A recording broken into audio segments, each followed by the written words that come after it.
waggaa 20 fi dhukkubaa ture. Waggaa 20 kana keessatti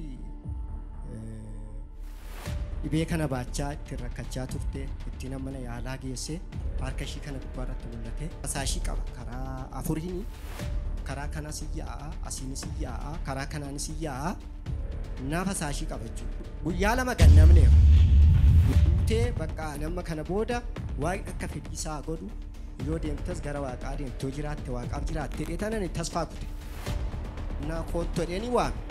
Tolee.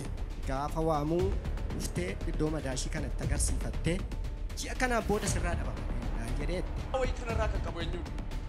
Maaloo? Meer. Kottu.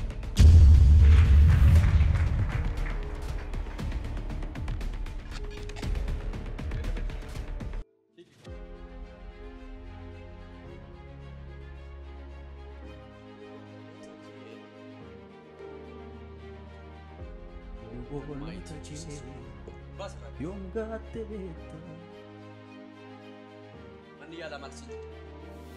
Kun keessa lafee keessa jiraata. Kanaaf maal goone si jedhu? Hin baqaske lallaalan.